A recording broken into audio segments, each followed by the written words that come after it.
Bismillahirrahmanirrahim. Assalamualaikum warahmatullahi wabarakatuh. Alhamdulillah, nusalli wa sallim ala nabiyyina wa habibina wa qudwatina Muhammad wa ala alihi wa sahbihi ajma'in.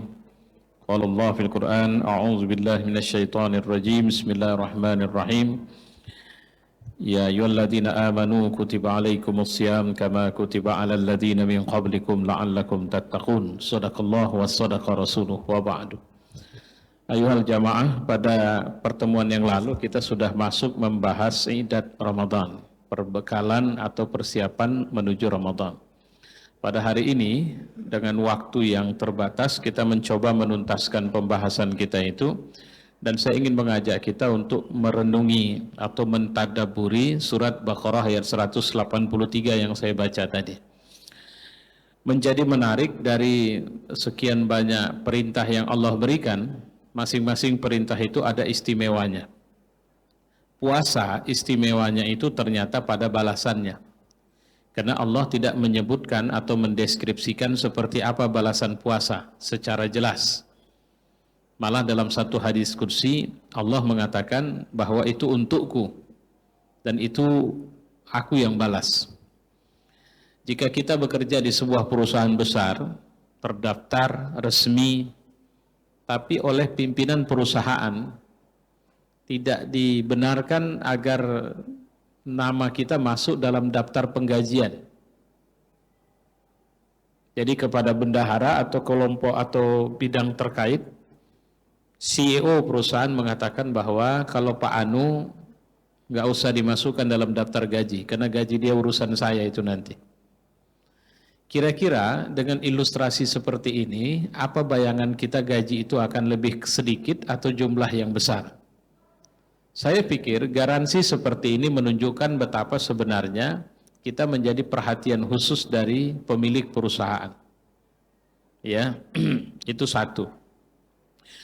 Puasa, Allah, ya kalau kita bisa mengilustrasikannya, setiap pencatatan catat, tapi urusan pahala urusanku, kata Allah. Kira-kira begitu. Artinya balasan bagi puasa ini itu aku yang atur, nggak perlu kalian tahu.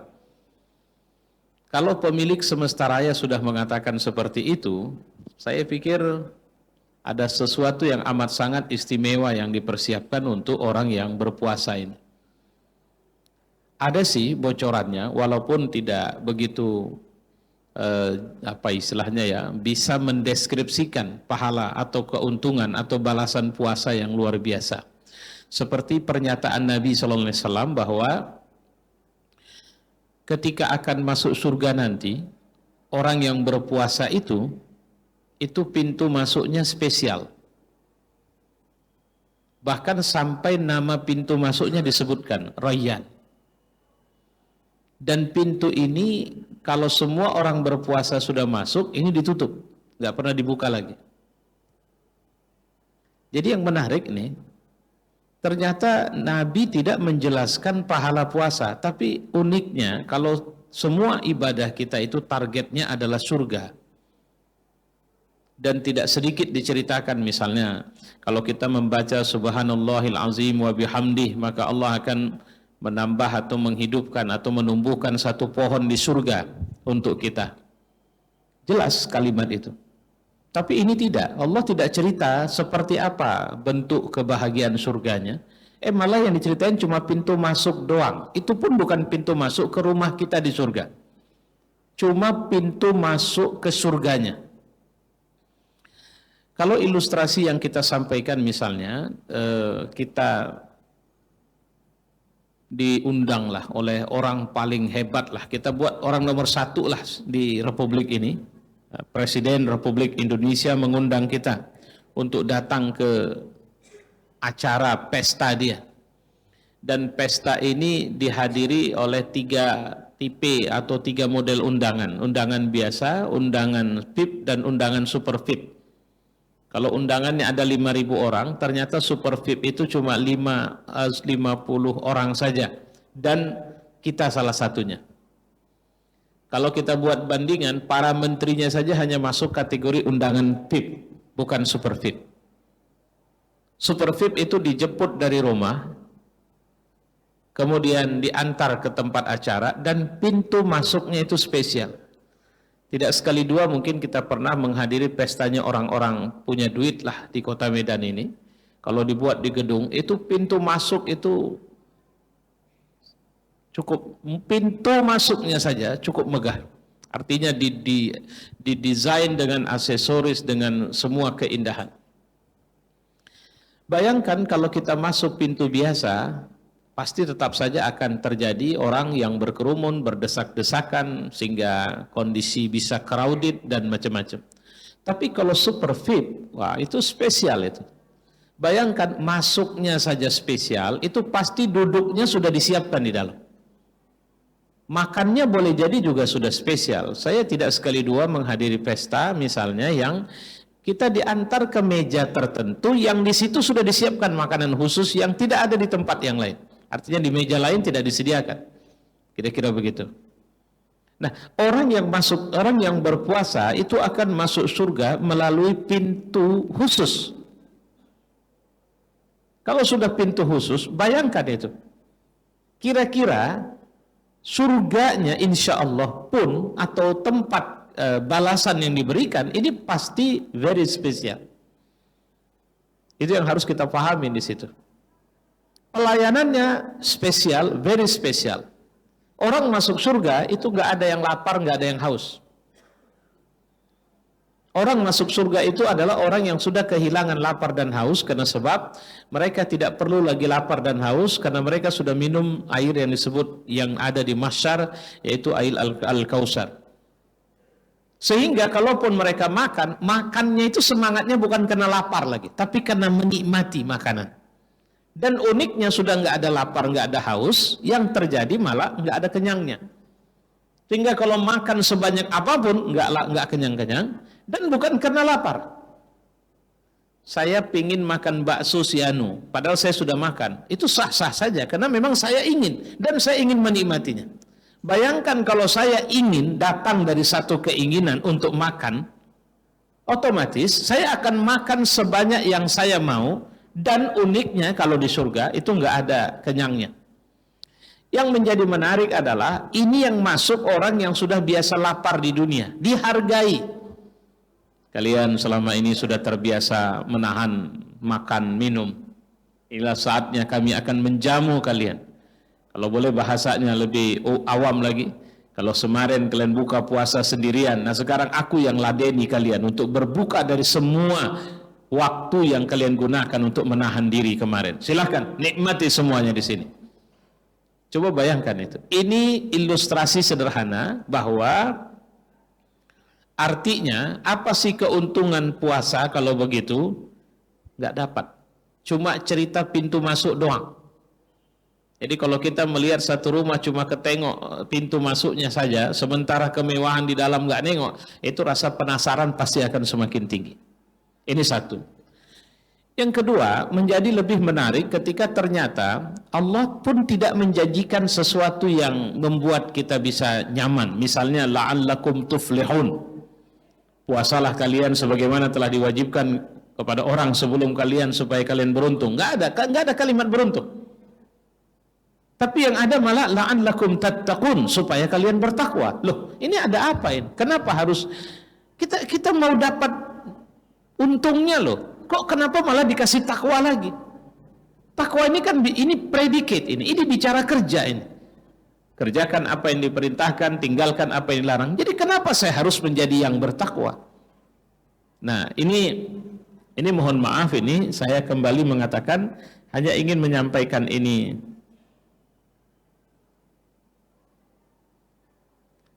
dalam tempo yang sebentar ini. Takwa itu semacam paski. Kalau bahasa Inggrisnya itu. Apa istilahnya? Kode akses. Kau saja, jadi istilahnya kalau boleh saya mengatakan, kita dikasih blank check tuh. Nih. Kau mau ngapain? Bilang. Kau mau sukses apa? Tulis di situ. Kau mau bahagia di mana? Tuliskan di situ. Nah, ini kode aksesnya. Pokoknya kau tinggal pilih kau mau ngapain dan kemana. Ini kode akses. Kode akses artinya apa? Ini jalan pintas untuk dapat kepada tujuanmu itu. Kira-kira bagaimana maknanya? Begini. Kalau saya ingin menjadi suami yang dicintai oleh istri saya, maka yang saya tidak harus bangun adalah takwa. Sebaliknya juga istri begitu, orang tua juga begitu. Bahkan negara kalau mau berkah, itu kata Allah dalam Quran, walau anna ahlal qura amanu wattaqau lafatahna alaihim barakat. Jika saja seandainya penduduk negeri ini mereka itu beriman dan mereka bertakwa, Allah akan kasih berkah. Apa itu berkah? Berkah itu kelimpahan yang diberikan setelah mereka mengerjakan sesuatu dengan aturannya. Kalau boleh dibilang ini bonus ini. Berkah itu bonus. Berkah itu kalau para ulama menyebut dengan ziyadatul khair. Tambahan, kalau kita kerja gajinya 1 juta, ternyata berkahnya saya memang gaji 1 juta, tapi tunjangannya itu loh, kira-kira begitu. Itu yang membuat saya tidak mau pindah ke tempat yang lain. Kenapa? Karena jauh lebih besar dari gaji pokoknya. Nah, itu maksudnya.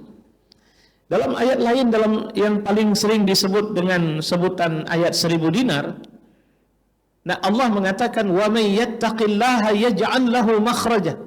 Orang kalau sudah bertakwa itu enggak ada matinya. Setiap masalah ada solusi. Yaj'al lahu makhraja. Pokoknya ada jalan keluar dari semua masalah. Nah, ini menjadi menarik ini. Sehingga orang bertakwa itu orang yang akan akan hidup, akan stay di semua posisinya. Dia bisa leading, dia bisa memimpin, dia bisa merasakan, bahkan di situasi yang menurut orang banyak dia sudah tidak mungkin bisa berhasil, Allah memberi keberhasilan kepadanya. Yaj'al lahu makhraja wa yarzuqhu min haitsu la yahtasib. Dan Allah kasih rezeki dari, kalau bahasa min haitsu, dari segala tempat. Allah kasih rezeki kalau bahasa bisnis over target. Allah kasih rezeki, dia mengantarkan anaknya cuma sekolah, masuk SD, tapi yang keluar anak yang hafaz Quran, anak yang soleh, anak yang pokoknya saya cuma standarnya mau nyekolahkan anak, tapi dapat dikasih Allah lebih. Bighairi la yahtasib. Sama siapa Allah kasih ini? Sama orang bertakwa. Siapa contoh orang bertakwa yang bisa nyaman untuk merasakan ini? Kalau bahasa bighairi la yahtasib itu artinya kan di luar perkiraan, di luar kemampuan ikhtiar kita, di luar otak kita.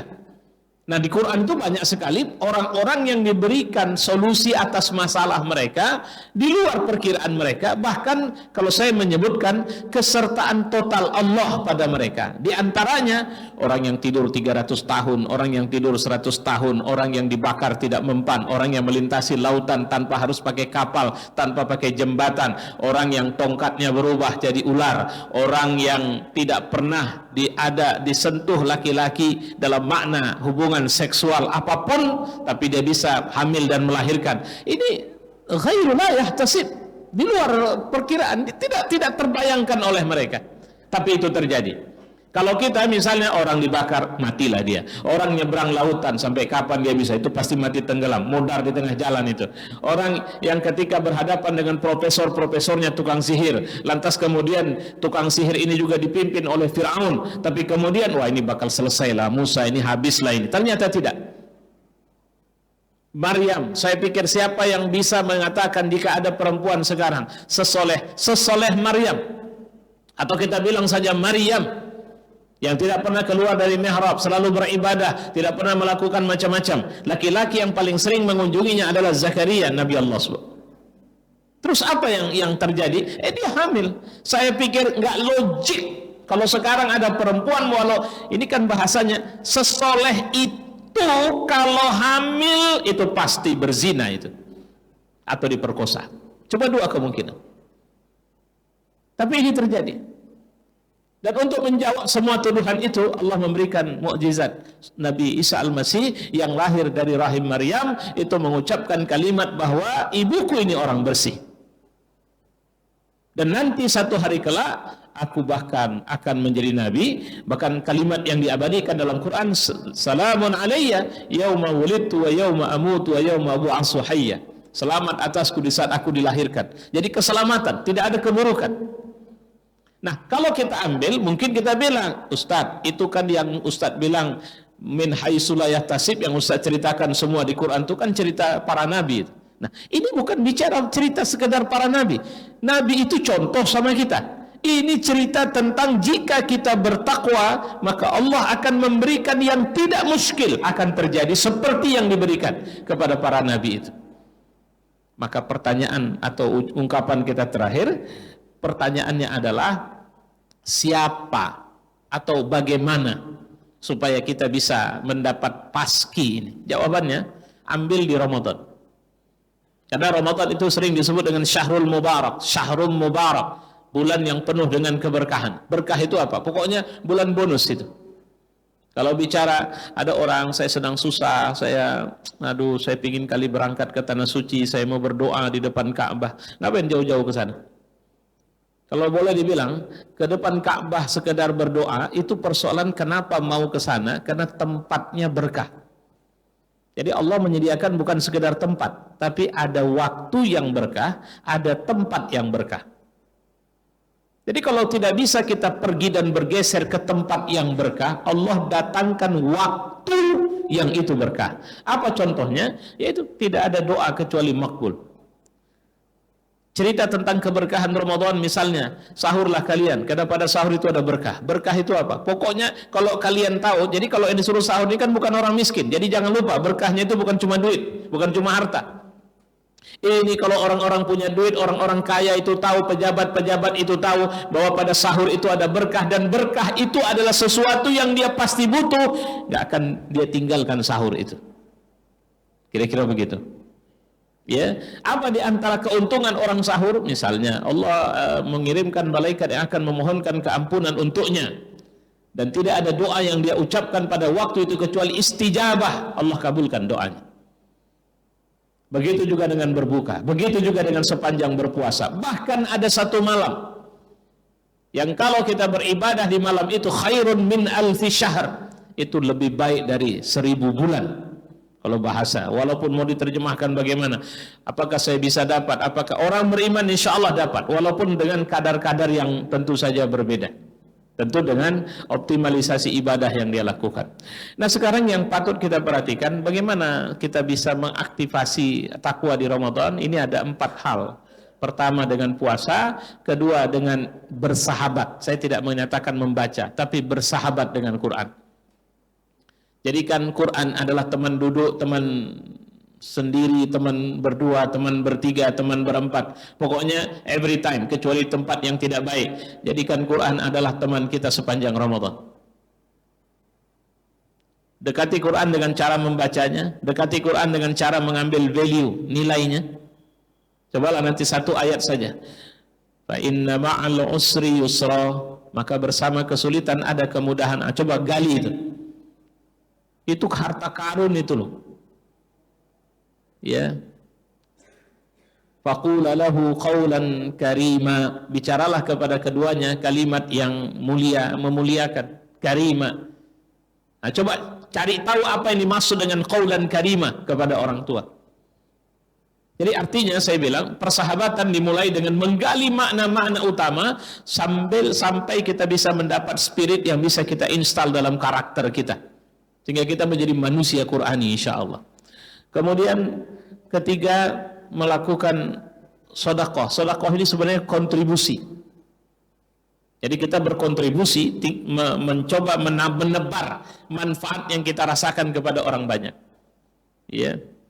Nah, memberi sedekah ini kalau tahap dari titik kepentingannya itu terbagi pada 4 orang jenis. Pertama, orang yang butuh tapi tak minta. Kedua, orang yang butuh dan minta. Ketiga, orang yang butuh dan minta-minta. Keempat, orang yang butuh tak butuh memang minta-minta.